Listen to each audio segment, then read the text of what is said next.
kung ano ang gagawin niya. I am confused too, sabi niya. Pareho silang natahimik dalawa. Maya-maya naisipan ni Raf na ayain tong uminom na pumasok muna sa bahay upang makapagpalit ito ng damit. Tumingin lamang ito sa kanya at napansin niyang muli na buhay ang sugat nito sa noo. Kaya naman tinulungan niya na itong dalhin ang hinubad nitong damit at sabay sila naglakad pabalik sa bahay. Nang makapasok sila, dumiretso sila sa kwarto dahil naroon ang damit nito. Ngunit tinahayaan niya muna makapagpalit ito ng damit at tinintay niyang matapos ito. Inihanda naman niya ang gamot at benda para gamutin muli ang sugat nito sa noo. Nang makapagbihis na si Pamela, pinapasok siya nito. Pinaupo niya ito sa sofa at tumabi siya dito upang gamutin ang sugat nito. Hindi pa magaling ang sugat mo sa noo, kaya huwag ka masyadong kumilos o magbabad sa tubig. Sabi niya dito habang ginagamot niya ang sugat nito. Habang ginagawa naman niya iyon, naramdaman niya nakatingin lang ito sa kanya. Pinagmamasdan siya habang ginagamot itong sugat. Naaamoy naman niya ang pamilyar na sabon na ginamit ito dahil yun nga rin ang gamit niya. Kaya pakiramdam niya na aakit siya ng amoy nito. Ngunit pinigilan lamang niya sarili dahil unang-una wala siyang karapatan dito. Nang matapos siyang gamutin nito, iniligpit na niya ang mga ito at ibinilik sa lalagyan. Now let's talk about you. Napailing lamang ito sa kanya. Wala ka ba talagang maalala kung sino ka? Napabuntong hininga siya. Your life is complicated. And now, this. I really don't know what to say. I am too confused. Saan niya at napasandal. Hindi ko talaga maalala. Nung nagising ako kanina, ay ganito na. Gusto kong malaman kung gaano mo ba ako kakilala at ganyan ka mag-alala sa akin. Tanong nito kay Raf. Hindi naman agad nakasagot si Raf dahil hindi niya alam kung paano ipapaliwanag ang ginagawa niya dito. Nalilito siya kung sasabihin ba niya ang totoo dito o hindi. Gusto mo ba talagang malaman kung gaano kakomplikadong buhay mo kaya ka nagkaganyan? Seryoso niyang tanong dito. Ito naman ang hindi nakasagot at bahagyang napatitig sa kanya. Tila ba maging ito'y nalilito kung dapat ba niyang malaman ang nangyari sa kanya. Habang hinihintay niyang sumagot ito ay may pumasok sa isipan niya. Kaya naman napabuntong hininga siya nang wala na siyang makuhang sagot dito. Alright, I don't want to force you to know everything by now. Mag-isip ka munang mabuti kung handa mo nang alamin kung ano talagang nangyayari sa iyo. Sabi niya dito at napapatayo. By the way, I'm on vacation right now. That's why I'm here in my private island. Then suddenly you appeared in my property. I don't know why I cared about you a lot. Maybe because of your personality? For now, enjoy the view on this island. Kung gusto mong mamasyal sa isla, maaari kitang samahan. Ngunit sa isang kondisyon. Sabi niya dito. Muli siyang napatingin kay Pamela na tila hinihintay din ang sabihin niyang kondisyon. Anong kondisyon? Napangisi naman si Raf sa kanya at marin siyang tinitigan. Hindi naman mapakali si Pamela.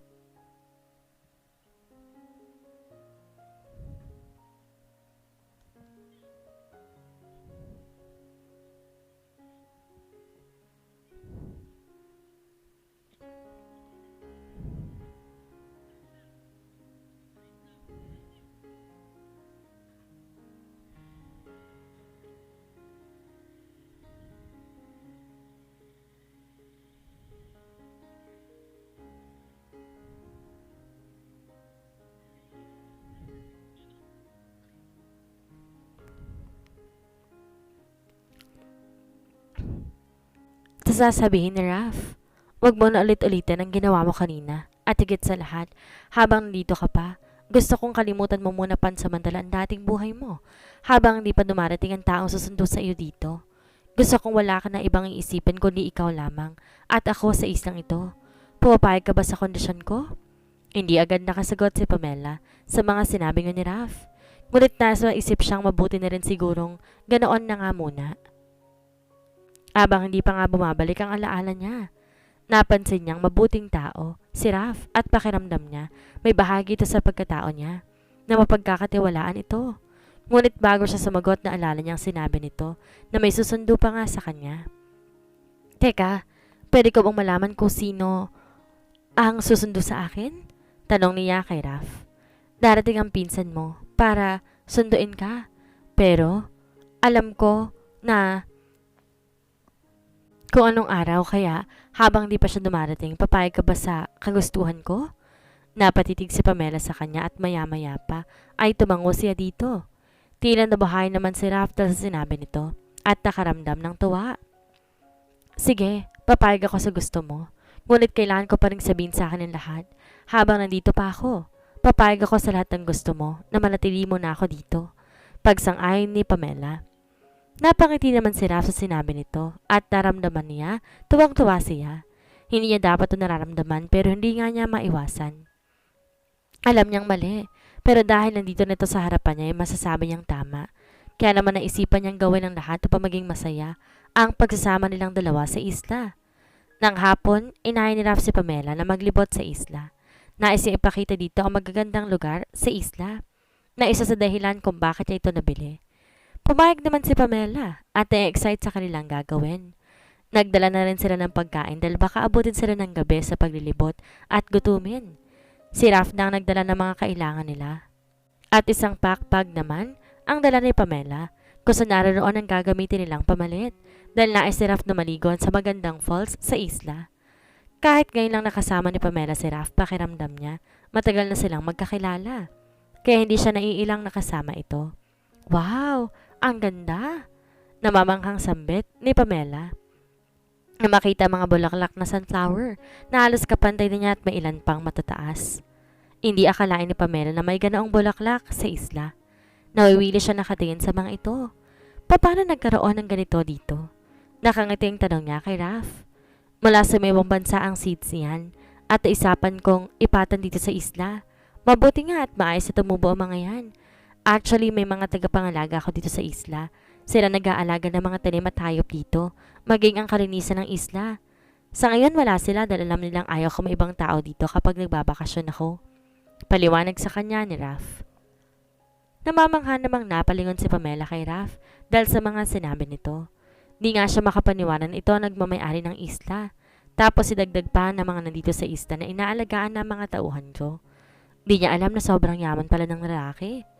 Talaga? Ang yaman mo pala kung ganun. Itong isla nakakamangha na iyon, ipakayang mga nandito? Teka, ano nga ulit ang pangalan mo? Maya-maya itanong niya kay Raph. Natawa naman si Raph sa naging tanong nito sa kanya. Naisip niya hindi nga nito alam ang pangalan niya at di siya nagpakilala dito. I'm Rafael. You can call me Raph. Pakilala niya kay Pamela. Napakamot naman na noo si Pamela at nakaramdam siya ng hiya dahil sa naging tanong niya. Pasensya ka na. Nahihiya na yung sabi dito. Natawa naman si Raph sa sinabi niya ni Pamela. Ano ka ba? Ayos lang yun. Kahit naman hindi pa nawawalang alaala mo, ganito rin ang nangyari. Nakangiting sabi ni Raph sa kanya at muling nagpatuloy sa paglalakad. Sinundan naman siya ng tingin ni Pamela. Naisip ng babae mo matagal na sila magkakilala kaya magaan ang loob niya rito. Napangiti na lang siya at sumunod. Nagpatuloy sila sa paglilibot sa isla at tuwing nagtatanong sa kanya sa Pamela, lalo na sa magagandang lugar na nakikita nito'y sinasagot naman niya. Minsan pa nga, sabay silang natatawa. Dahil dumaan pa sila sa mabatong bahagi, medyo malayo-layo rin ang nilakad nila, maging sa gugubatan na talagang inaalagaan ng mga ito. May mga ilang hayop din na nagsasalubong sa gubat. Isa na doon ng mga unggoy na humaharang pa sa kanilang daan na tila nais nga makipaglaro. Makulit nga din ang mga ito at lagi kinukulit si Pamela. Dahil bago nga ito sa paningin nila. Kilala na ng mga ito si Raph, kaya magilaw ito sa bagong mukha nila. Natutuwa naman si Pamela sa mga ito hanggang sa nakalampas sila sa gubat. At do'y bumungad sa kanila ang napagandang talon ng isla. Namamangha namang napatingin si Pamela dito. Wow, ang ganda! Sambit niya. Gusto mo bang makita ng malapitan? Tanong sa kanya ni Raph. Napangiti naman siyang lumingon dito. Kaya naman inabot ni Raph ang kamay nito. Alika, aalalayan kita. Medyo madulas sa madaraanan natin. Sabi ni Raph dito. Napatingin naman si Pamela sa tinutukoy nito at nakita niya mga batong nahulma bilang daan pababa. Papunta sa talon. Muli siya napatingin kay Raph at ngumiti. Kinuha niya ang kamay nito, kaya naramdaman niya ang init ng mga palad nito. Saglit siyang napatingin sa magkahawak nilang kamay. Hindi niya maintindihan ang nararamdaman niya habang hawak ang kamay nito. Let's go? Narinig niyang sabi ni Raph. Napatingin sa dito at marahang tumango. Naunang bumaba si Raph sa siya sumunod. Dahan-dahan lang ang lakad nila pababa habang inaalalayan ni Raph si Pamela. Di naman ganon kahabang lakarin sila pababa, kaya dating agad nila ang patag na bahagi malapit sa talon. Nakikita ni Pamela ang mga bulaklak sa gilid ng talon. Hindi niya kilala ang mga bulaklak na naroon, ngunit nagagandahan siya sa mga ito. Napatingin din siya sa binabagsakan ng tubig sa ibaba at nakikita niya sobrang linaw ng tubig at makikitang nasa ilalim ito. Tila ba nang aakit ito nang lumusong siya sa tubig? Maganda, di ba? Wika ni Raph na nasa tabi niya. Napalingon siya dito at doon niya napansin na magkahawak kamay pa rin sila. Tila naging komportable siya habang hawak ito ang kanyang kamay. Sorry. Agad na sabi ni Raph. Na mapansing nakatingin siya sa mga kamay nila. It's okay. Tanging sabi niya, subalit nakaramdam siya ng panghihinayang dahil parang gusto niya pang hawakan na matagal ang kamay nito. Dito ako lagi nagpapalipas ng hapon, kahit magdamag sa tuwing nagbabakasyon ako dito. Maganda rin kasi ang lugar at pa pwede mag-camping, sabi ni Raph. Talaga? Siguro kung hindi ako napadpad sa isla mo, maganda na sana ang bakasyon mo, sabi naman ni Pamela at lumingon kay Raph. Ano ka ba, ayos lang. Di naman ako nagsisising nandito ka eh. Alika na nga. Maghanap na tayo ng pwesto. Tanging sabi ni Raph at inaya na si Pamela. Naghanap sila na maaari nilang mapwestohan upang ilapag ang dala nilang gamit at pagkain. Nang maayos nila ang mga ito'y nagsimulang maghanap ng pagkatong si Raph sa pagilid at inipon ito. Tsaka siya gumawa ng apoy. Siguro sanay ka na sa ganito. Mukha kasing marami ka ng alam. Puna ni Pamela kay Raph. Yeah, sanay na ako sa ganito dahil natuto ako mag-isa sa buhay ng walang katuwang. My parents died when I'm in high school. That's why I need to stand with my own feet. I did everything to be successful, sabi ni Raph at bumaling kay Pamela. Nagtama ang mga mata nila. Saglit silang nagkatitigan. Si Raph na umiwas ang tingin at pinagpatuloy ang kanyang ginagawa. Nakaramdam naman ng lungkot si Pamela, lalo pa ng maganda ni Raph tungkol sa magulang nito. Naisip niya kasi kung may magulang pa siya. Napansin naman ni Raph ang pananahimik nito. Are you okay? Tanong ni Raph dito. Naisip ko kung may magulang nga rin ba ako. Sagot nito habang napayoko. Napansin naman ni Raph ang pananahimik nito. Are you okay? Tanong ni Raph dito. Naisip ko kasi, may magulang din ba ako? Sagot nito habang nakayoko. Napangiti naman si Raph dito. Of course, meron. Mahal na mahal ka ng mga magulang mo at nag-iisang anak ka lamang nila. Saad ni Raph. Natigilan naman si Pamela. At napatingin kay Raph. Hindi niya alam kung maniniwala ba siya sa sinabi nito. Talaga? Yes. Kilala ang pamilya mo sa buong bansa kaya nasisiguro ko alam na rin ang lahat ng pagkawala mo. Paliwanag ni Raph sa kanya. Di naman nakapagsalita si Pamela at napaiwas na lamang ng tingin. Hindi lubos maisip na gano'n ang buhay ng pamilya niya. Nasisiguro niyang kapag nakabalik siya sa mga ito'y maninibago na siya. Kaya ngayon pa lang naisipan niyang sanayin ng kanyang sarili sa magiging sitwasyon niya. Huwag mo munang isipin kung ano mangyayari sa pagbalik mo. Baka mamaya, sumakit na naman yung ulo mo. Sa ngayon, mag-relax ka na muna. Kung gusto mo maligo sa ilog, pwede. Huwag ka lang doon sa gitna dahil malalim. Narinig niya pang sabi ni Raph. Napabuntong hininga siya. Mamaya na lang, tutulungan na lang muna kita dito. Ayoko namang lumusong mag-isa, natatakot ako. Sabi niya dito at natawa naman si Raph sa sinabi. Dahil mukhang totoo ang sinasabi nito. Sige, sabay na lang tayo pagkatapos ito. Kaya naman matapos makagawa ng apoy si Raph, inayos niya ang kanilang iihawin. Sinalag niya muna ito para mamaya kakain na lang silang dalawa. Inayos naman ni Pamela ang ibang pagkain. Ilang minuto rin ang lumipas sa maluto na mga inihaw. Tinabi na muna yun ni Raph sa gilid. Saka niya inayos si Pamela na pumunta sa ilog. Wala bang gagalaw sa mga pagkain dito? Tanong pa ni Pamela. Wala naman. Ganyan naman laging ginagawa ko sa tuwing nandito ko. Wala namang gumagalaw dyan ng mga hayop. Halika na.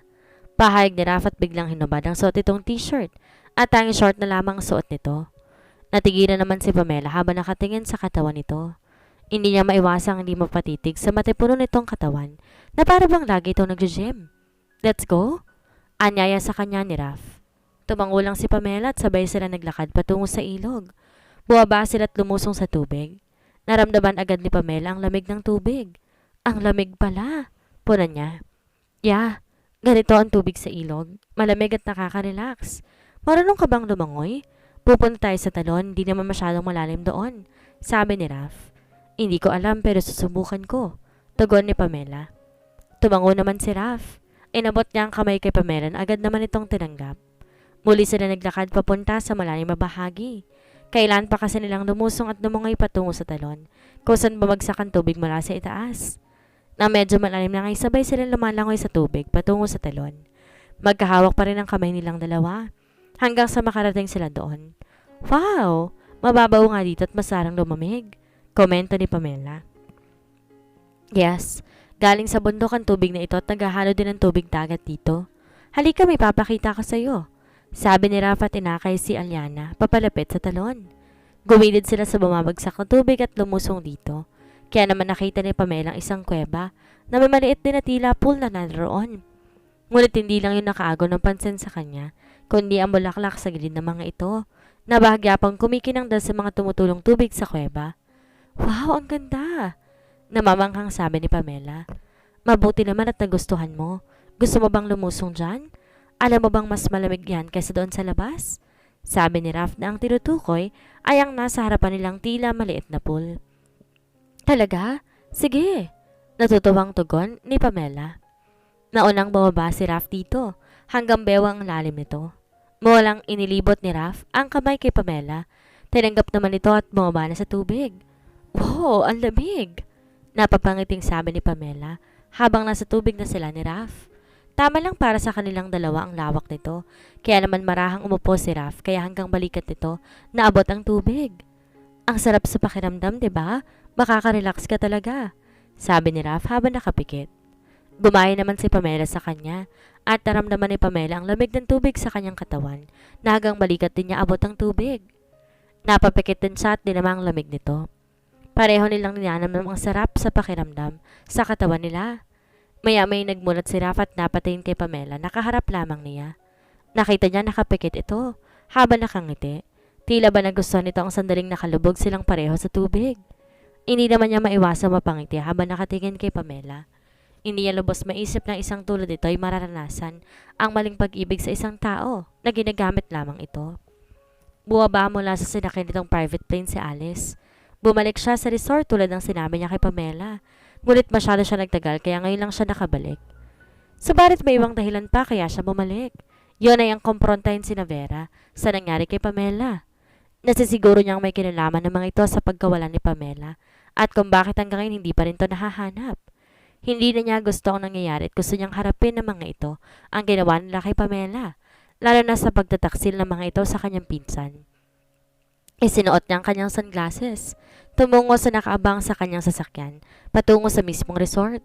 Pinagbuksan pa siya ng pinto ng kanyang bodyguard at saka siya pumasok sa kotse. Diretso tayo sa resort. Seryoso niyang sabi sa driver. Pero hindi ito gumawa ng kilos kaya't napatingin siya dito at nagtamang paningin nila ni Bryle na siyang nasa driver's seat. Agad niyang nahubad ang kanyang sunglasses dahil sa gulad. Bryle? Nagugulat niyang tanong.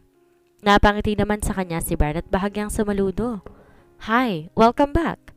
Bati sa kanya nito. Tss, bakit ka nandito? Akala ko ba sa resort na tayo magkikita? Kunot noon niyang tanong dito. Namiss kita, kaya sinundo na lang kita. Nakangising sabi nito sa kanya at kumindat pa. Napairap naman si Alice sa sinabing iyon ni Bryle. Binobola mo pa ako eh. Napapailing niyang sabi dito. Totoo yun ha. Wala kasi ako nakakasama simula nang umalis ka. Lagi ako nakasunod sa mga yon, sabi nito. Napataas kilid naman si Alice na nakatingin dito, lalo na sa huli nitong sinabi. Laging nakasunod? Bakit? Lagi mo ba akong sinusundan si Vera? Tanong ni Alice at naging seryoso matapos maalala ang babae. Well, yes, tugon ni Bryle at pinandala nito ang kotse papuntang airport. Speaking of the bitch, let's go at the resort.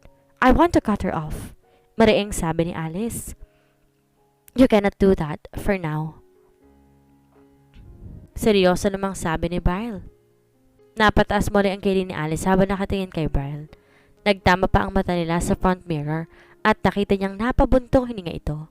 Why? Are you expecting your so-called cousin now? Mataring niyang sabi dito. It's not that. You know that there's a person that you have a right to do that. I don't want you to lay a finger on her. I don't want you to get hurt. Tugon ni Barl sa kanya.